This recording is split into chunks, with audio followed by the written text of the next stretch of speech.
गौतम बुद्ध की महाकथा। कपिलवस्तु नगरी में शाक्यकुल के राजा शुद्धोधन और रानी महामाया रहते थे। रानी ने स्वप्न देखा, एक शुभ्र हाथी उनके गर्भ में प्रवेश कर रहा है। ऋषियों ने बताया, यह बालक महान होगा, या तो सम्राट चक्रवर्ती बनेगा या सन्यासी होकर समस्त संसार को प्रकाश देगा। तो दोस्तों, एक बार फिर स्वागत है आप सभी का अपने चैनल वह दिया पर। तो चलिए शुरू करते हैं। तो मैं तुम्हारी माँ की कसम, इस वीडियो को पूरा जरूर देखना।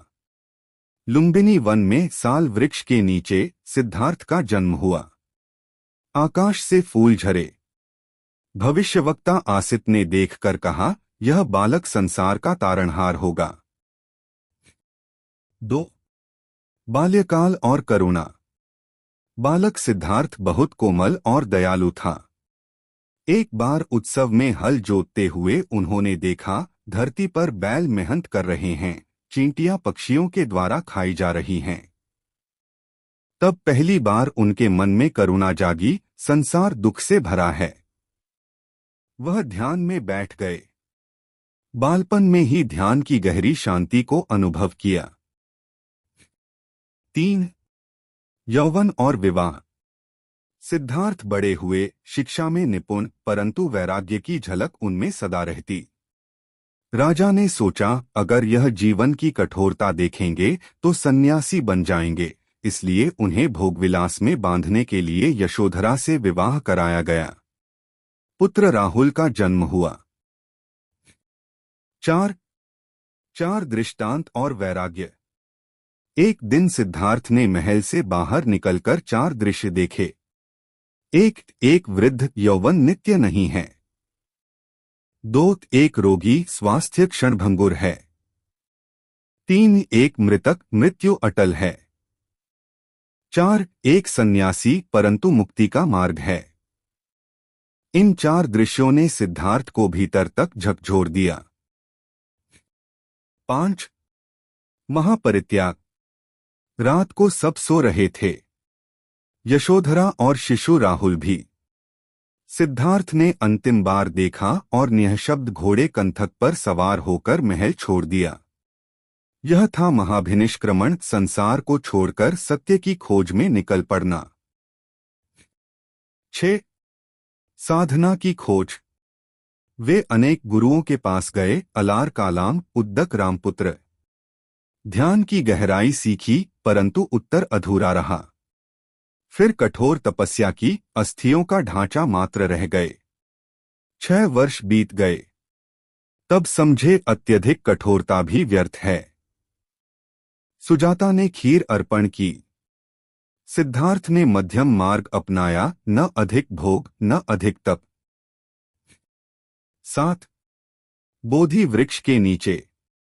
बोधगया में पीपल के वृक्ष तले बैठे, जब तक सत्य न मिल जाए उठूंगा नहीं। मार ने भ्रम, प्रलोभन और भय से विचलित करना चाहा, पर सिद्धार्थ अडिग रहे। प्रभात काल में ज्ञान का प्रकाश फूटा। सिद्धार्थ अब बुद्ध हो गए, जागृत। उन्होंने देखा, दुख है, दुख का कारण है, दुख की निवृत्ति है, और निर्वाण का मार्ग है, 4 आर्य सत्य। उन्होंने मध्यम मार्ग और अष्टांगिक मार्ग को पाया। 8. धर्मचक्र प्रवर्तन। सारनाथ पहुंचे और 5 भिक्षुओं को पहला उपदेश दिया। यह उपदेश कहलाया धर्मचक्र प्रवर्तन। भिक्षु संघ की स्थापना हुई। धीरे धीरे हजारों लोग बुद्ध के शिष्य बन गए। 9. प्रश्न और उत्तर। बुद्ध जहां जाते, लोग प्रश्न पूछते। व्यापारी सुख कहाँ है? बुद्ध संतोष में। राजकुमार क्रोध कैसे जीते? बुद्ध क्रोध आग है, पहले स्वयं को जलाती है। स्त्री, मेरा पुत्र मर गया है, लौटा दीजिए। बुद्ध, उस घर से सरसों लाओ जहां मृत्यु न हुई हो। स्त्री समझ गई, मृत्यु सबकी नियति है। युवक, ईश्वर कहाँ है? बुद्ध, अनुभव करो, भीतर देखो, तभी उत्तर मिलेगा। बुद्ध हमेशा तर्क, करुणा और अनुभव पर बल देते, अंधविश्वास पर नहीं। 10 जनसाधारण में संदेश। अंगुलिमाल जैसे डाकू को अहिंसक बना दिया। अम्बपाली जैसी गणिका भी शिष्या बनी। राजा बिंबिसार और अजातशत्रु भी प्रभावित हुए। बुद्ध ने कहा, जाति नहीं, कर्म महान है। धर्म कोई परंपरा नहीं, बल्कि करुणा और प्रज्ञा है। 11 देवदत्त और संघ। देवदत्त बुद्ध का चचेरा भाई ईर्ष्यालु था। उसने संघ को बांटने की चेष्टा की। बुद्ध ने कहा, संघ करुणा और एकता पर चलता है, विभाजन पर नहीं। 12 अंतिम उपदेश। कुशीनगर में बुद्ध ने कहा, देखो भिक्षुओं, सब नश्वर है। सावधानी से अपना कल्याण करो। अपदीपो भव, स्वयं दीपक बनो।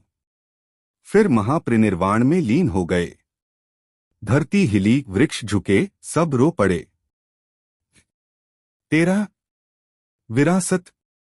आनंद, महाकश्यप और अनेक भिक्षुओं ने उपदेशों को सुरक्षित किया। धर्म सभाओं में सूत्र, विनय और अभिधम्म का संकलन हुआ। सदियों बाद अशोक जैसे सम्राट ने जीवन कथा और भाग धर्म का प्रसार किया। जन्म और बाल्यकाल। आज भी बुद्ध का संदेश बहुत यही समय है। पहले कपिलवस्तु, करुणा का नेपाल में शाक्य वंश का एक समृद्ध राज्य था। मध्यम मार्ग अपना। उसके राजा थे शुद्धोधन और रानी थी माया देवी। वर्षों तक संतान न होने पर राजा रानी ने अनेक यज्ञ और व्रत किए। फिर एक दिन रानी माया ने एक अद्भुत सपना देखा। उन्होंने देखा कि एक श्वेत हाथी आकाश से उतरा और उनकी कोख में प्रवेश कर गया। यह दिव्य स्वप्न असाधारण था। स्वप्नदृष्टाओं और ऋषियों ने बताया, रानी के गर्भ से एक असाधारण आत्मा जन्म लेगी। वह या तो चक्रवर्ती सम्राट बनेगा या महान तपस्वी।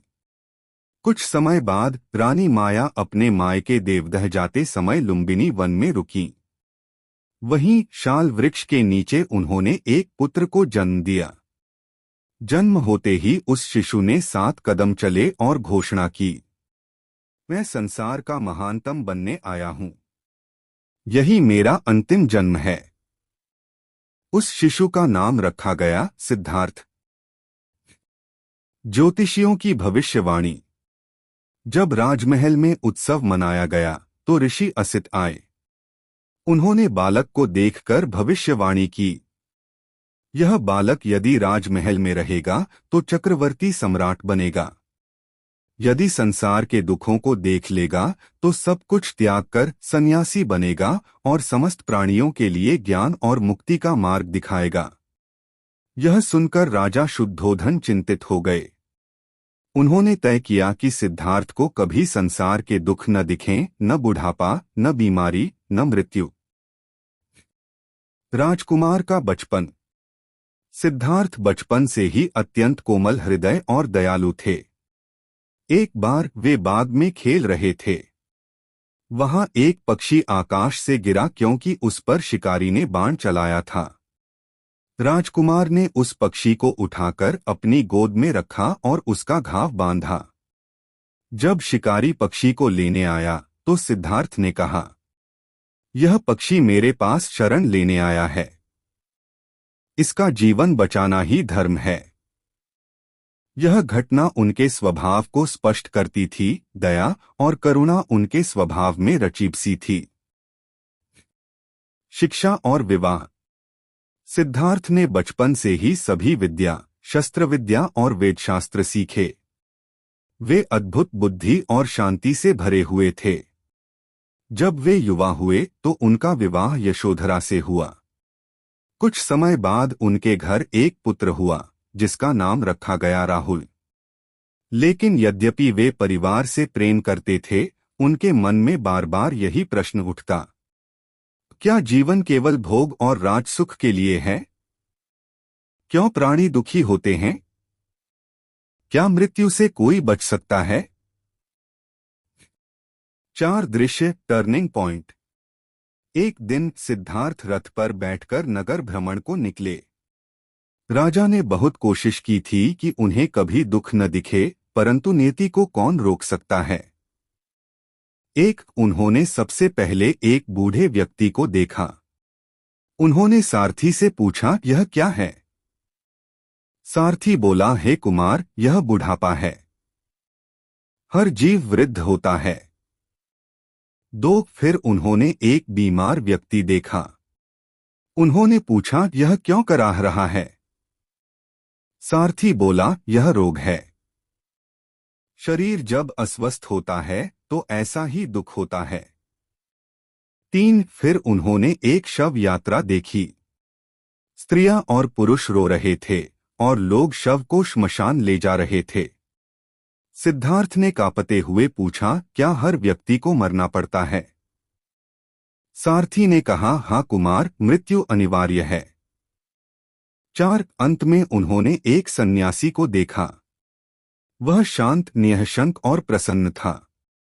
सिद्धार्थ ने पूछा, यह कौन है? सारथी ने कहा, यह वह है जिसने दुख से मुक्ति पाने का मार्ग खोजने के लिए संसार त्याग दिया है। इन 4 दृश्यों ने सिद्धार्थ के हृदय को झकझोर दिया। त्याग। अब राजकुमार को नींद नहीं आती थी।